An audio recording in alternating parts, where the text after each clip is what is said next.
12 or 13. For sure. And it's crazy that you found that. I'm very curious where you did. And two, it's like an affirmation for everything I'm doing right now, for you to tell me that.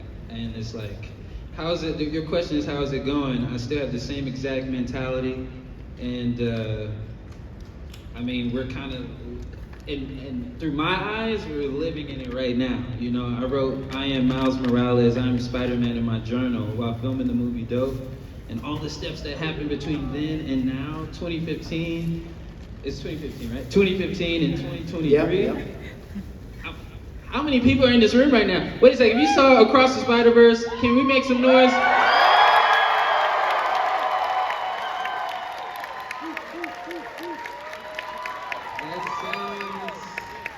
That sounds like affirmation, That has manifestation. to feel so you believe in that, affirmation, speaking things into reality. We're watching it. We're living it right now. We're living it, yeah. Absolutely. I mean, you started off, I believe, you had a YouTube channel called Meek World, where you would post your videos and talk about where you're coming from. And it seems like you knew what you wanted to be from a very young age. Can you talk about that a little bit? When I saw the movie You Got Served, it changed my relationship with my own like self-awareness. I think I was in all-boys military school. I was in the Young Marines. My mom had me in Christian school. It was very like strict kind of. But my parents weren't strict, but I think the schooling situation was it was confining my expression.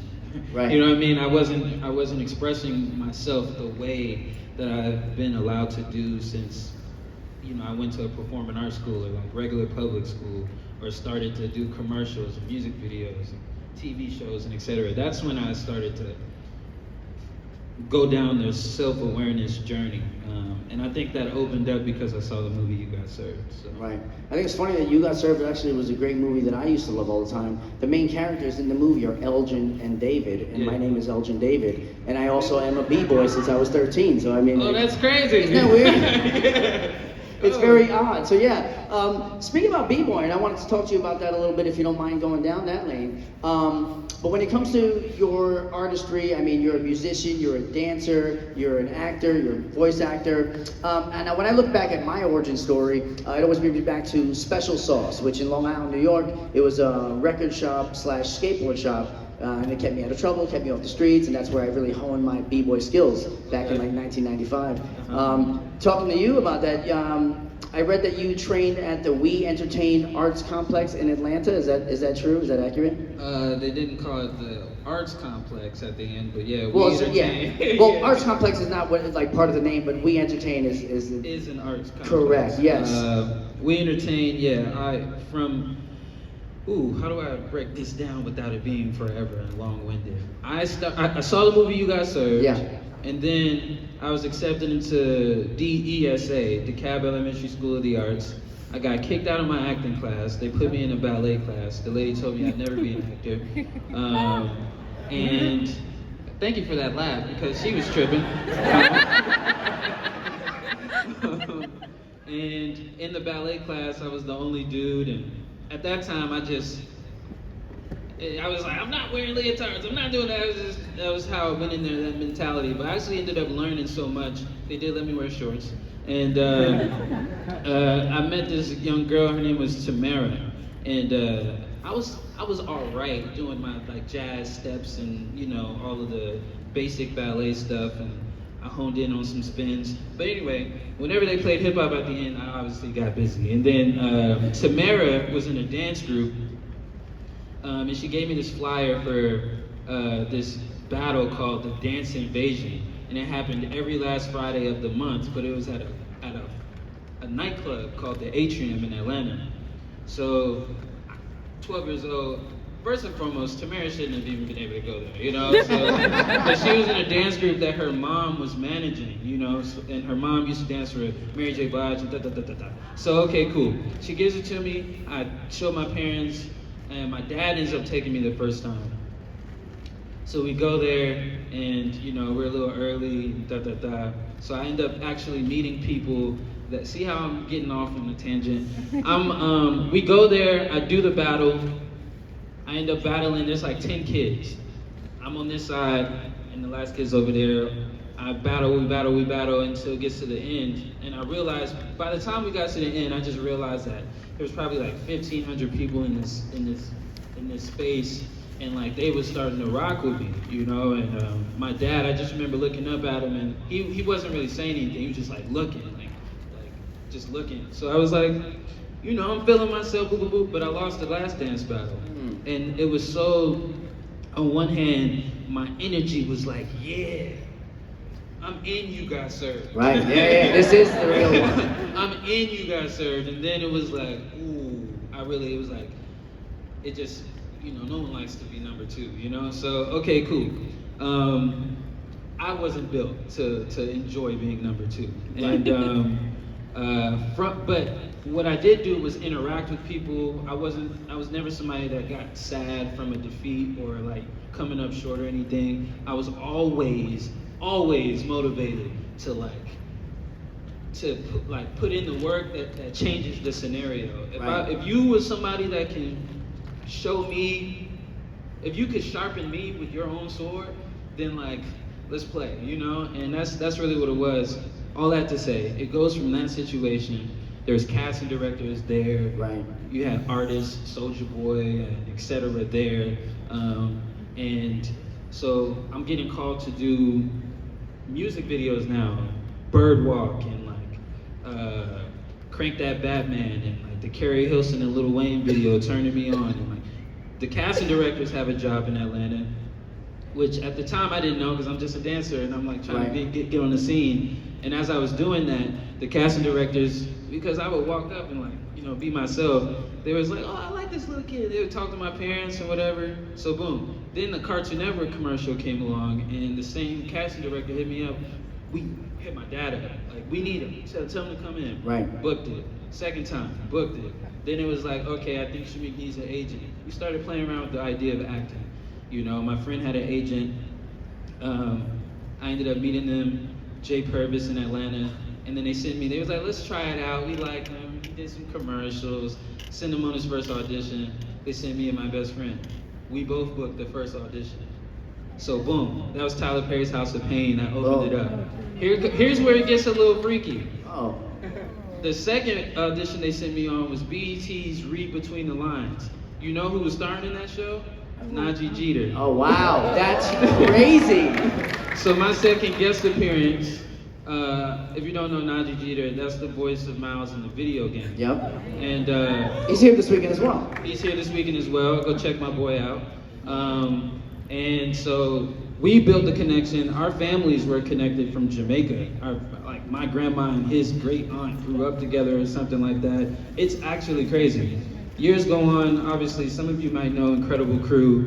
We ended up booking that. Yeah, Incredible Crew. It was actually the last live action show on Cartoon Network, which is strange because you made the transition into being a cartoon voice actor, which is cool. It was like an origin story in a way.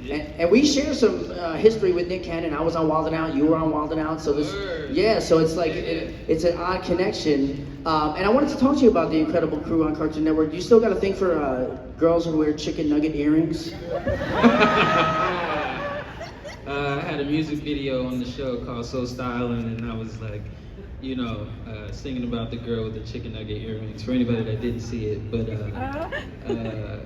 no. That was a goof, honestly. Yeah. That would be odd. But to talk about your perseverance in the industry and how being strong-minded and strong-willed can really lead to your success. I read that you sent out over 100 auditions in 365 days before you booked Dope. So before Atlanta was like another space where they had all of these movie opportunities. Before it was like a film city. It was like, yeah, what I'm telling you, you had Tyler Perry's House of Pain, and you had the BET, CNN, Turner lot, so very limited opportunity in Atlanta, so, and I was 12 at the time, and we operating off of a, very thin budget. Shoestring to say budget, the yeah, least. And real quick, shout out to my mom, you know. Shout out to my mom. Gotta shout out mom. Shout out to my mom too. Yeah. I love you, mom. Yeah. So yeah, auditions, I would do self-tapes. So the self-tapes, I mean, 3-4 times a week, and I just wasn't booking. And obviously, like I enjoy acting now, but my approach, you can ask any actor that's like went to school, graduated, did the whole theater thing. You know, I have castmates from Wu-Tang that are real deal, like studied the.